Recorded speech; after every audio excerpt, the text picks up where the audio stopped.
For this effect, I could start off by handing the deck over to the participant and they can give it a little mix. After they're satisfied, I would ask the participant to cut the deck about in half. Let's say they cut the cards right around there. Now they can put back some cards to get it about half. Perfect. So now I would explain to the participant that the half of the deck they cut off is going to be their half. And what I would like for them to do is take the cards behind their back, spread through the cards, take out one card, and without looking at it, just place it on top of the deck. So let's say the participant goes behind their back. I'm going to go under the table just to make things easier. They take out one card and they place it on top of the deck.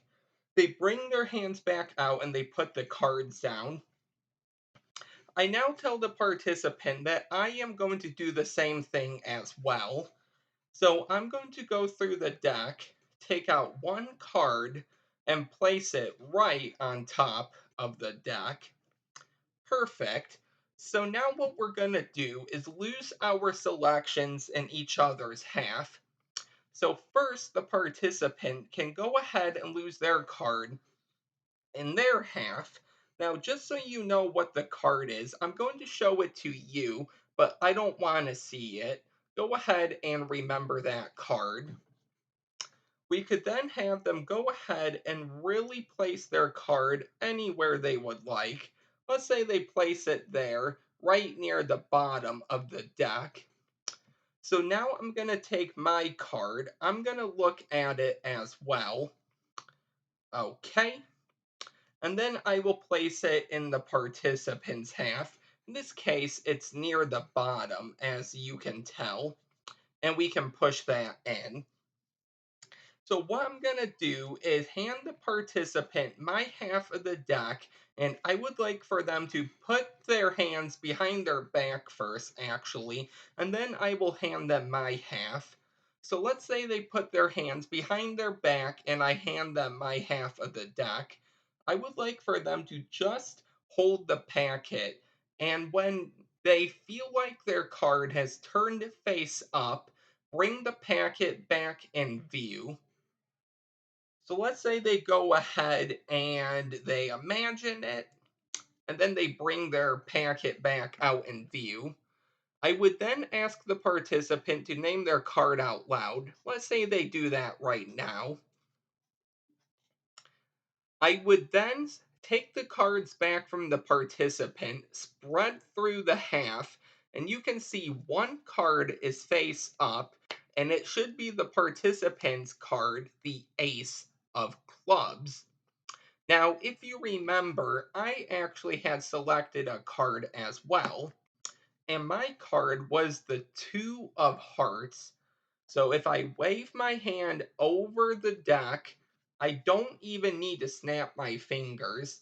If I give the deck one spread, you're going to see one card is face up, and that is the Two of Hearts.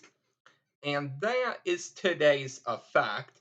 If you would like to learn how to do this, stick around for the tutorial.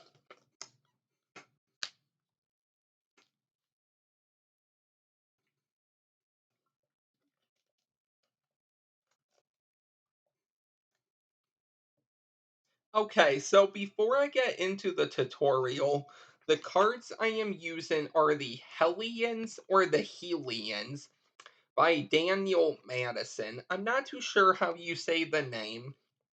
However, I do have a deck review on these. That link will be in the description. So this is a very easy self-working effect with really no secret moves you need to know. Okay, now there are a few moves that do require misdirection, but I will show you how you can go ahead and do that. So this effect can be performed with missing cards as well. So you can start off by handing the deck over to the participant, and they can give the cards a shuffle.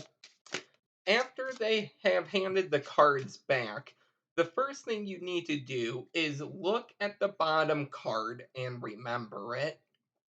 There are a few ways you can go about that.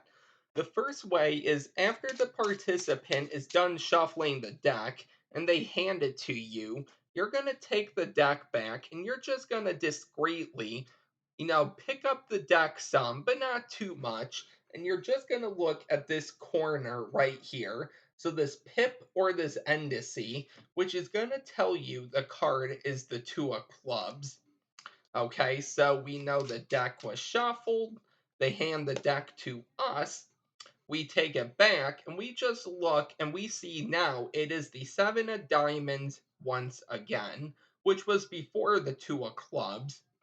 Another way you can do it is you take the cards back and you're going to do a 360 all around square up peek.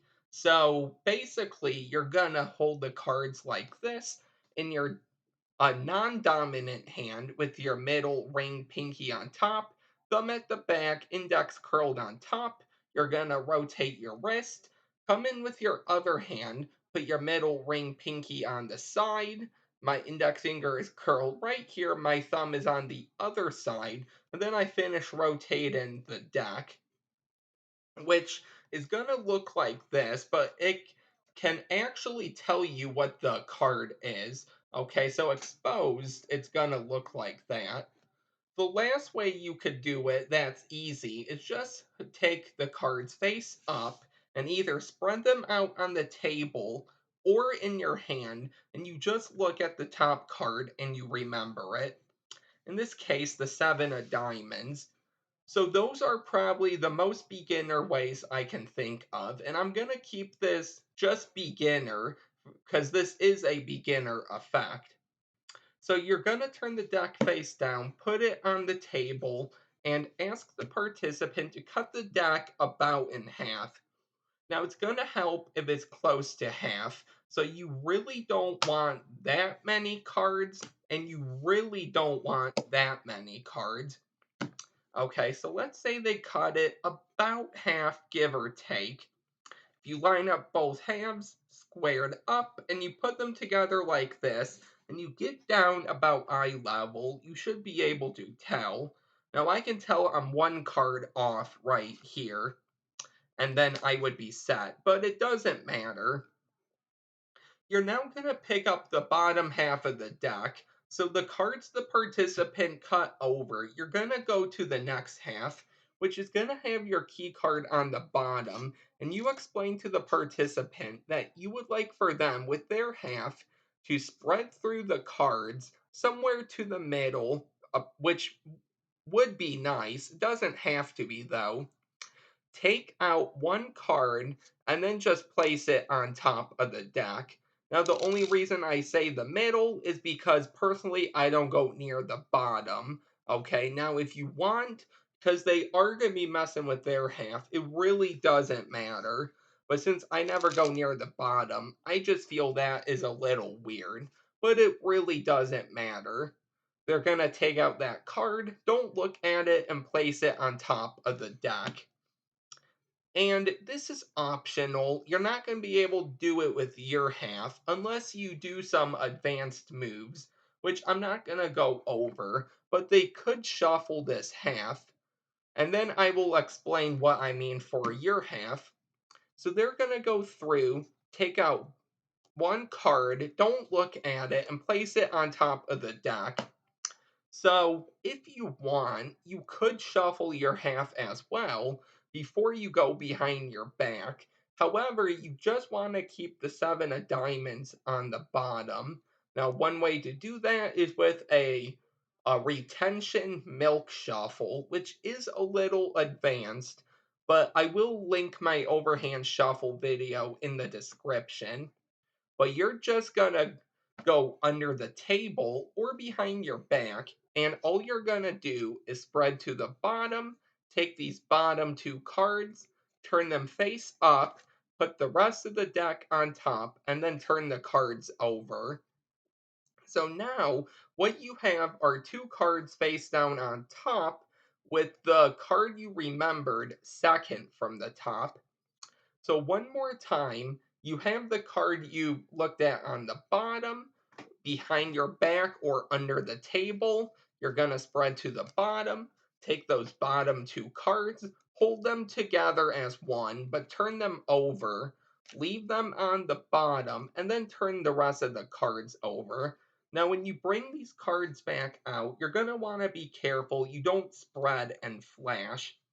So I set those down carefully and I say, okay, we're going to lose our cards in each other's half. So, first participant, you can look at the card you put on top. So, this is really going to be their card. In this case, the Ace of Clubs again.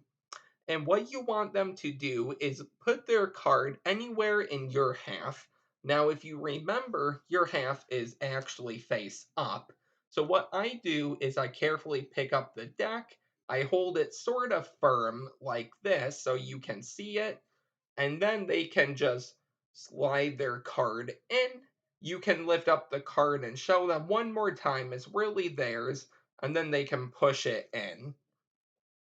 Now for your card, you're gonna push off the top card. Be sure not to push off more than two. You will expose the face up cards, but you're gonna push off the one. Look at the card, make it look like you're gonna remember it. You're not. This is a random card. You're gonna actually remember the card, which was on the bottom, which is now gonna be on top, that seven. So now you can place your cards anywhere in their half without you showing it to them. The last step is you want them to go ahead and start to place their hands behind their back. So I time this so when their hands is right behind their back, the cards in my hand I have already behind their back and turned over. So that's all you're gonna do. So your card is on top of the deck face down, and their card is somewhere in your half face down as well. So you don't just want to turn it over like this. They may see two backs. That's gonna expose it. So that's why I like to have them be focused by putting their hands behind their back. And right once their hand is behind their back, I say, I'm going to hand you these cards, but just keep your hands behind your back for me.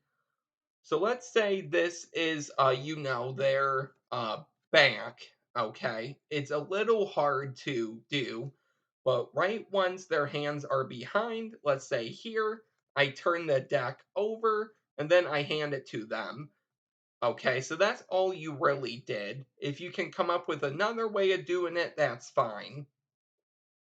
I have them hold the cards, and you can do anything at this point, but I have them just think of their card turning face up in the half they're holding. And when they're all set, just bring the cards back out in front, but don't do anything. Let's say they bring the cards back out front, you take back the cards. Just because your card will be face up on the bottom, you don't want them to reveal that. You ask them their card, they say the Ace of Clubs, and you're going to start spreading through one by one until you get to the Ace of Clubs. Now, if you want to, you could spread a few more. Personally, I don't go anymore because if you go near the bottom, there is that chance you may flash, but of course, if you stop a few cards before the bottom, that's fine. And then I say, okay, actually, I had a card as well. So while I'm saying that, now you're all set up. I put these cards on top. I say my card was the seven of diamonds. You can do whatever you would like. I spread through the cards, and then one card is going to be face up, and it will be that seven of diamonds, and that is the effect. So I hope you really enjoyed this effect. If you did, don't forget to like, comment, and subscribe, and I will see you all next time. Bye.